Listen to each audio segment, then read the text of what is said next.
Hello and welcome back. Today in our last video talking about that preparation for the big day is about self-compassion, self-love, in which I know that you know how to do at this point in your life because you've been following along with these videos and you've been taking the time to educate yourself. So that's a good first step, and now it's about implementing. So today we're talking about letting go of the need of perfection, embracing your vulnerabilities, and rituals to emotional release. Also, practical strategies for cultivating this self-acceptance.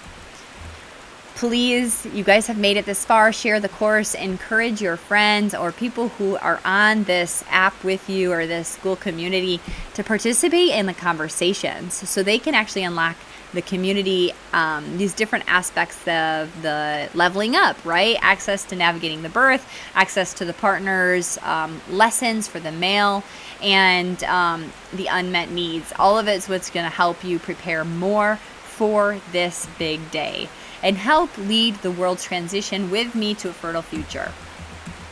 Let's jump into this emotional journey. Navigating pregnancy and birth is such an emotional journey, and it is physical.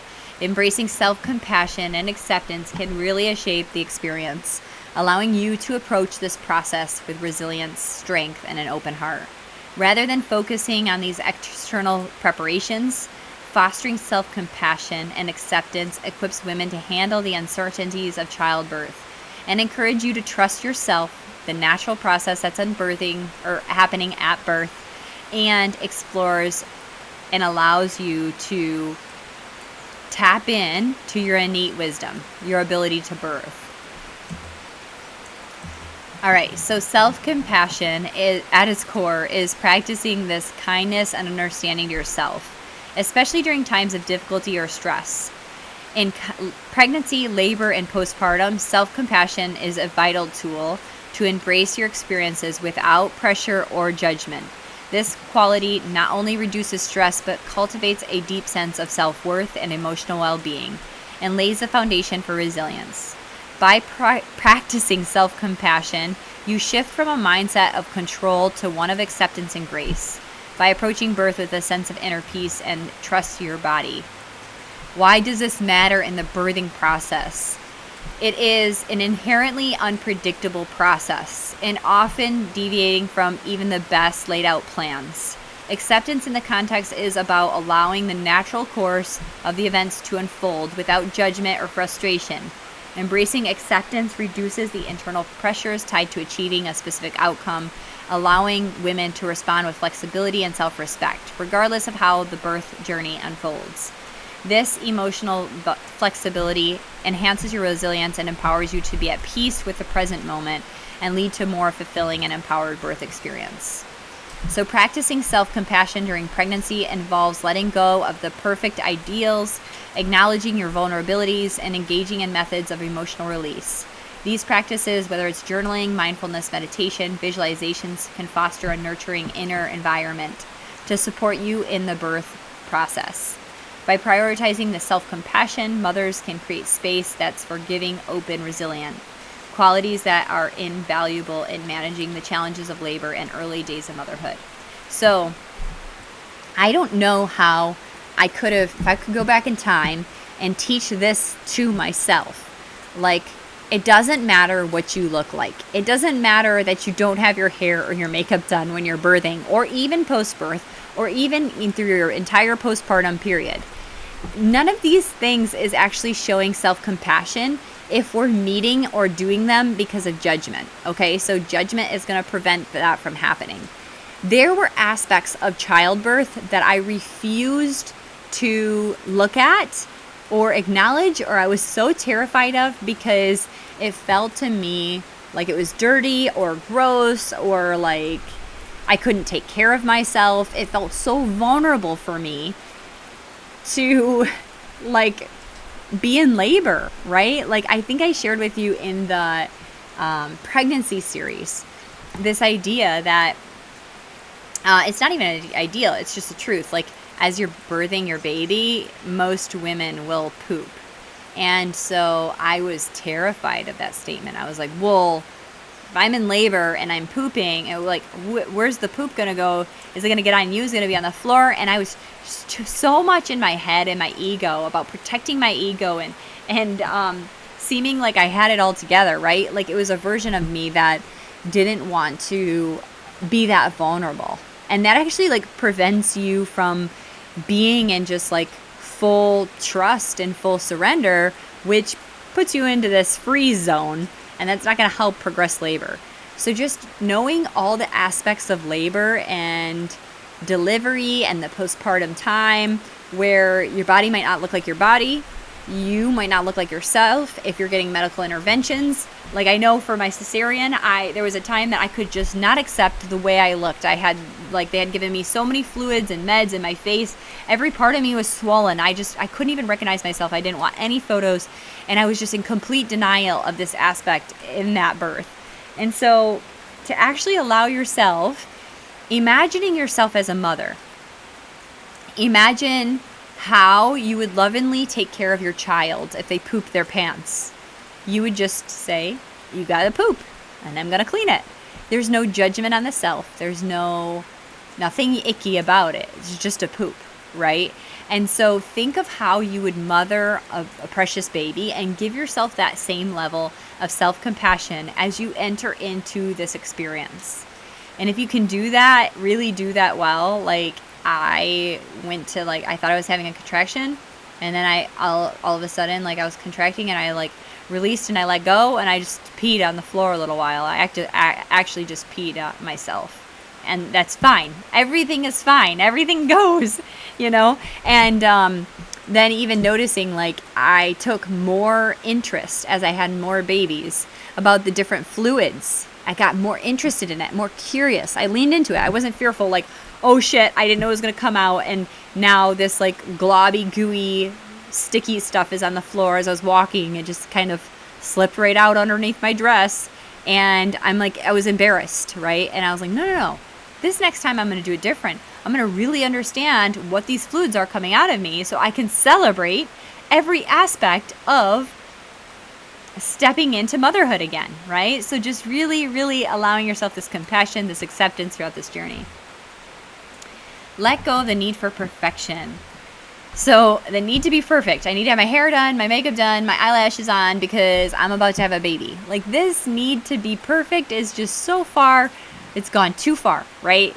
It's a cloudy vision. So the journey of birth filled with anticipation and hope is also clouded by social pressures and idealized versions of us to be perfect through the birth.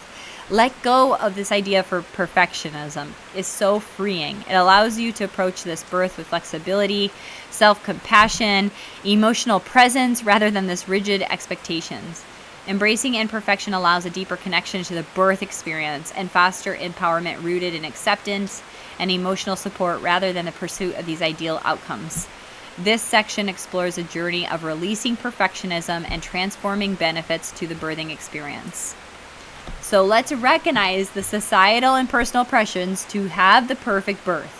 And maybe if it's not the perfect birth, where you have the pictures, it's so perfect, you have photography going on at the same time, it's got to look so blissful, all these things or thoughts, I don't know. I also had a societal or maybe my own pressure of when I got done birthing, I had a specific dress and a specific size that I wanted my body to look like the second day after I gave birth. And I was actually standing in the mirror after I gave birth, about to walk home in this dress, and I was like, this isn't what I wanted to look like when I walked home with my baby. So I had such pressure to get my fit, six-pack body back that I was actually not in a place of self-acceptance and self-love when I'm looking at my body after it just had a baby, right? This extra skin, this extra weight all around my tummy. And so learning to release these, knowing that after you have the baby, there is a part of you that still will look pregnant. You still won't look like your pre-body weight or your pre-baby weight, and just releasing that expectation from yourself now. Because our society has gotten really good at projecting these ideals around birth and how we should look after this idea of flawless and calm and highly controlled experience. These cultural narratives in the media and stories may paint this picture that birth can feel like it's an unattainable or idealistic place. These narratives lead women to set these high expectations for themselves and then foster feelings of self-doubt or fear if it doesn't match the reality. Reflecting on your past experiences and how you have fallen into the ideals of society pressures could be really helpful now for you. Or just like writing out, like, I am packing myself, like, I packed myself a dress and it's a size small because that's what I was before I was pregnant. And now after 2 days after giving birth, I'm bringing myself my pre-baby weight clothes. And then I'm mad when I don't get in them, right? Like, I look like I'm pregnant still. I remember having that same thought.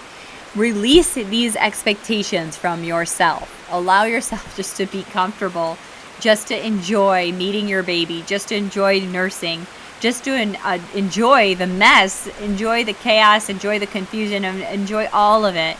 And that's going to be the first step to releasing that self-judgment and finding acceptance, is actually recognizing what societal pressures you might be holding on to. And then understanding the empowerment of embracing the full unpredictability. So it might be messy. You might not have your hair and makeup on. You might not have had a chance to take a shower then. Doesn't really matter. It can be completely unpredictable. It is, because we don't know when the baby's going to decide to come. That baby decides to come when you are good and ready, when they are good and ready. So if you can embrace the unpredictability and shift your attention on nurturing yourself and keeping yourself calm, releasing the need to control, and allow yourself to do the things that make you feel empowered. True empowerment in birth does not lie in perfection, but rather in the ability to respond to the changes with resilience and self-compassion. And reframe perfection as an emotional presence and support. So release perfectionism allows women to support on the emotional presence, just to be here now. Value this experience for what it is. Not, oh my gosh, I wore this dress and it doesn't fit me. I remember actually thinking this and being really mad that this didn't fit me, or it didn't look like how I expected it to look after I had a baby. Just allow yourself to shift out of this perfectionism and reframe this birth as a journey where you want to be present. Just be present with your baby, with your body, with your breath, with your healing, and reframing any of the negative thoughts as instead of I must do it this way, as I'm doing my best and that's enough. I'm connecting with my body. I'm learning to know who I am. This is a new process for me. I'm still learning. Any of these things where you're allowing yourself to focus on what is instead of the ideals is going to help you in the way. Embracing vulnerability. So to be renewed, the birth experience is transformative, and it's marked by these moments of intense vulnerability. Embracing this vulnerability can lead to a deeper connection to yourself and a richer experience of the birthing process. Recognize that this vulnerability is a sense of strength rather than weakness. It allows you to open up emotionally, physically, and create a supportive environment that nurtures you, your authenticity, your connection, and your trust. This is so true. The more vulnerable you are as a woman, sharing your needs, sharing your emotions, the stronger you actually are. And before, I thought by not voicing my needs, by not complaining, by not asking for things, I was being strong. But I was not. I was too afraid to ask for the help that I wanted, to ask for the support I needed. And when you are in a birthing position, every time my body went into all fours, it is a vulnerable place to be on all fours and have your yoni be out preparing to bring a baby into this world. So just know that it's actually physically vulnerable. It's emotionally vulnerable. Every aspect of it's vulnerable. But that is you in your power. It's you in your strength. Full trust. Full surrender. That is so empowering. Birth is a journey of vulnerability. It actually requires women to open up physically and emotionally. This process can evoke feelings of rage, from exhilaration to fear as the body prepares for bringing new life into the world. And this intensity is, acknowledging the intensity of this vulnerability is really crucial. It is natural and a necessary part of the birthing journey. And viewing this as strength can transform how we perceive the experiences. Allow yourself to feel and express your emotions fully. Honoring your emotions during the birthing process is essential for your mental and well-being. You're going to experience fear, excitement, joy, uncertainty, navigating through this event. So express these feelings. You are just cracking yourself wide open. You're just opening yourself up more, Allow yourself to check in with yourself. Write down your feelings. Share it with your support team. Share it with your friends, your family, whoever it is that you're going to, and allow yourself to be vulnerable. And ask for help. It's not weak to ask for help. It's strong to ask for help. It's strong for you to know that you need help and then ask for it so you can actually get exactly what you need. Rituals for emotional release. Rituals play a vital role in navigating the emotional landscape of pregnancy and childbirth. And it provides structures, ways to release, acknowledge, and transform your feelings throughout the journey. So engaging in a ritual can foster a sense of calm and clarity and allow you to approach the birthing experience with a renewed mindset and emotional readiness. This section is going to explore the significance of rituals and emotional release and offer suggestions and encouragement for these practices. So, the role of rituals in releasing fear and cultivating peace. Rituals can help as a symbolic act that helps you navigate your emotional state. They can create these moments to acknowledge your fears and worries and emotional burdens. By participating in a ritual, you can ground yourself in the present moment, allow yourself to let go of distractions and mental clutter. And this process is essential leading up to your birth. It helps with clarity and finding more emotional calm. Engaging in a ritual can be a way to honor your feelings while inviting acceptance and tranquility into the space. Okay, so these are a couple rituals you can try out. See which ones resonate with you. I'm also going to share my experience of a ritual that I experienced and now that I want every single woman on the planet before they go into birth to experience.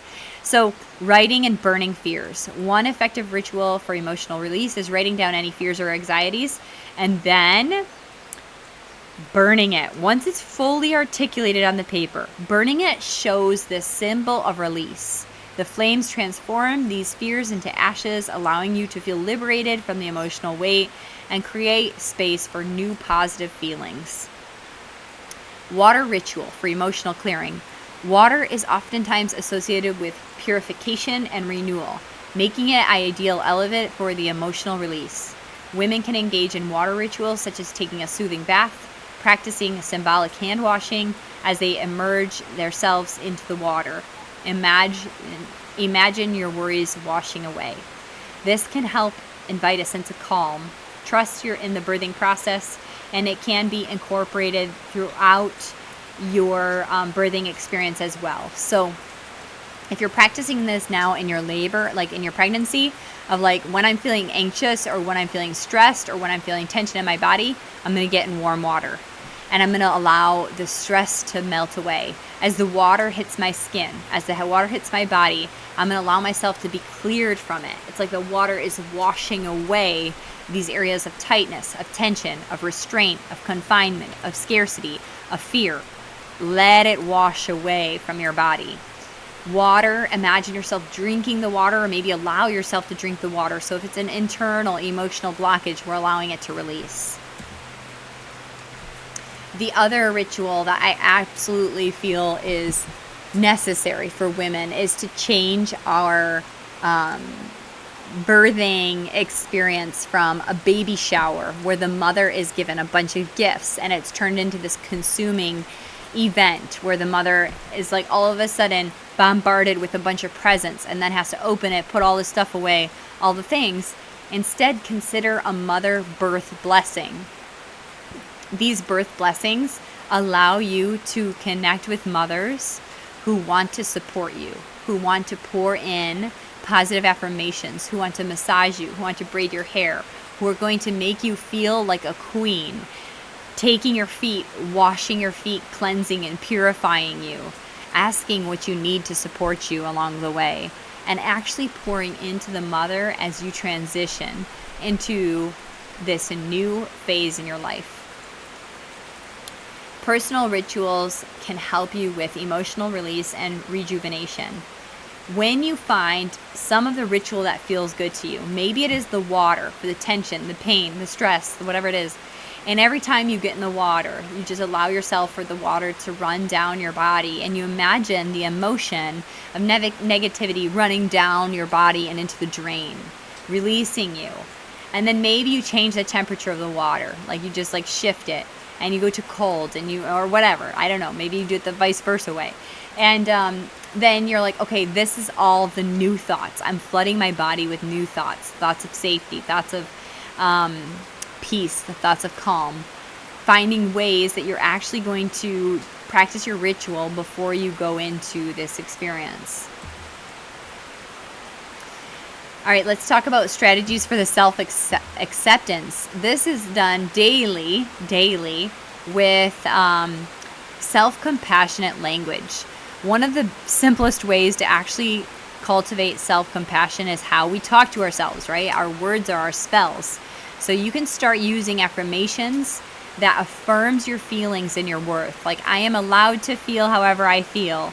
I am enough just as I am. These affirmations are gentle reminders to approach yourself with kindness and understanding. So whatever it is you're feeling, I'm allowed to feel any way I feel. I welcome my feelings. My feelings are allowed to come through me. All of them are accepted. It's all part of me, all a part of how I'm experiencing this world right now in my life. Practicing mindfulness. This allows you to be present in your own thoughts without judgment.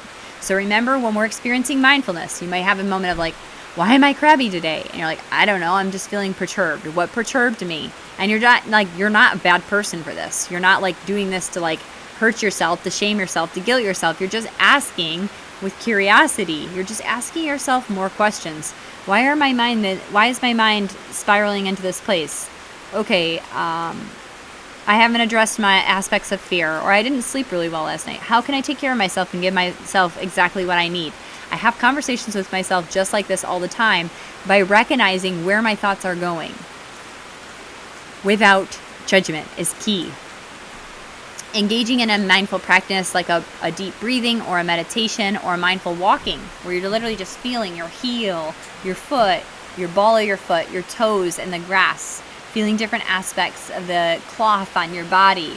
This allows you to just be present in the moment and let go of the trail of the thoughts that you may be used to thinking, right? Like that high-speed highway, we're breaking those thoughts and then putting in some new, good, positive words into yourself. And then journaling can also be beneficial. Just setting aside some time just to write about how you're feeling, your challenges, and your victories. Your victories, just celebrating the small ones.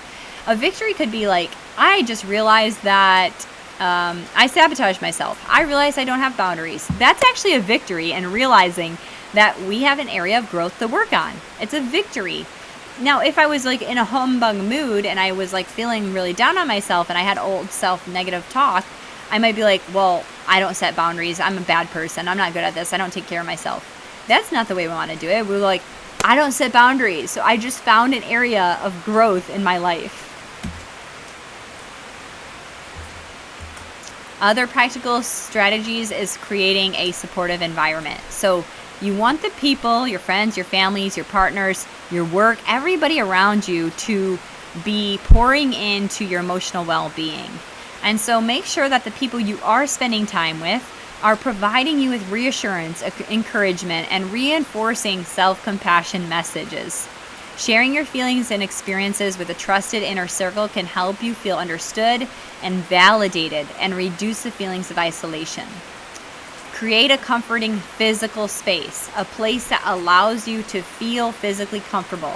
Remember when we talk about like creating a safe haven for like processing your emotions? Do that. Allow yourself to retreat to this place, to get in tune with your emotional body. Allow yourself to fully process emotions without judgment. Just process your emotions. Is it sadness? Is it overwhelm? Is it anxiety? Just process it. Feel those emotions fully so you can actually move on past it.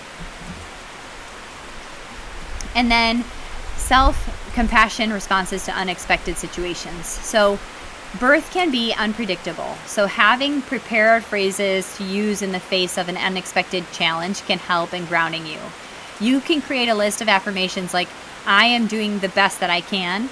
This doesn't define my worth. These reminders can shift your focus from self-blame to self-acceptance. And then there's mental exercises for grounding. In the moments of uncertainty and distress, practice mental exercises can help you feel self-compassion. This could be deep breathing, which helps you focus on your emotions, or gentle self-touch, such as placing your hand on your heart, creating this soothing connection with yourself. Engaging in these practices can help you in these challenging moments and grounding yourself. So literally just like taking moments where you're feeling like stressed or overwhelmed and just bringing your eyes closed softly, allowing yourself to breathe, feeling your heart, and just listening to what you need and then moving from that place forward.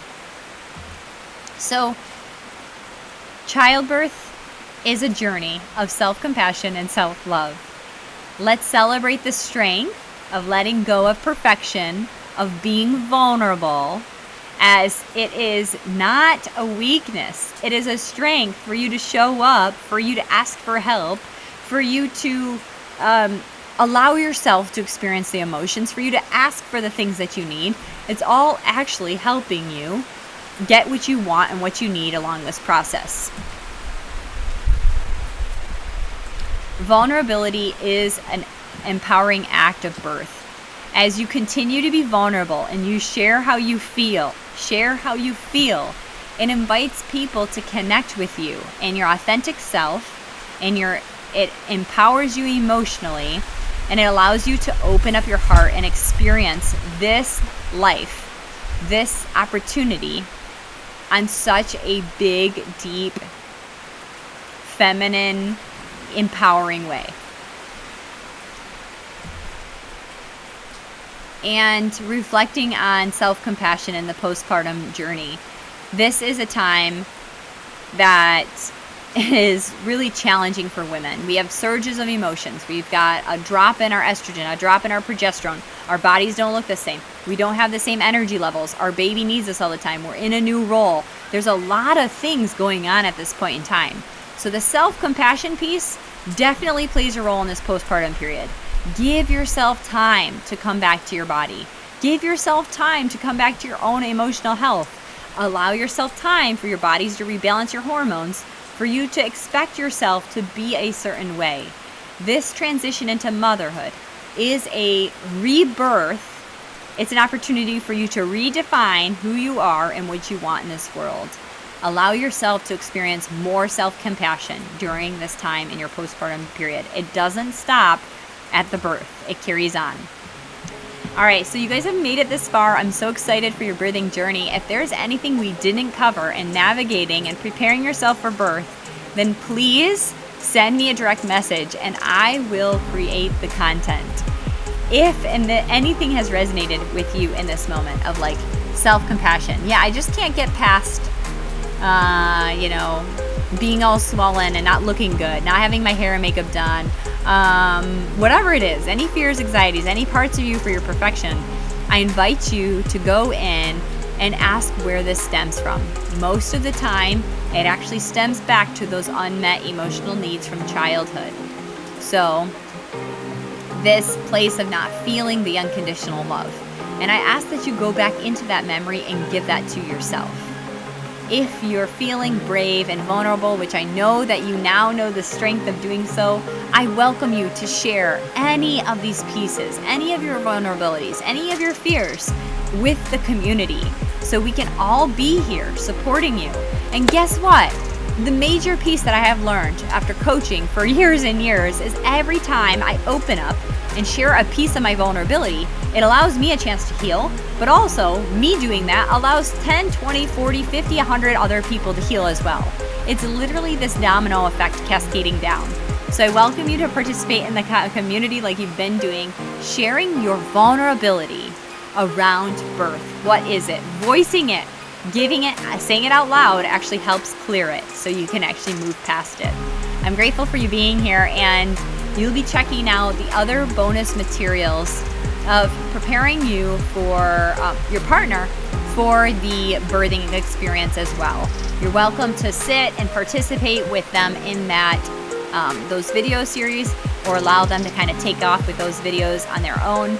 And I'd like to still having you communicating and dropping in how you're feeling, any of your remaining fears or concerns around birth as you prepare to go into this final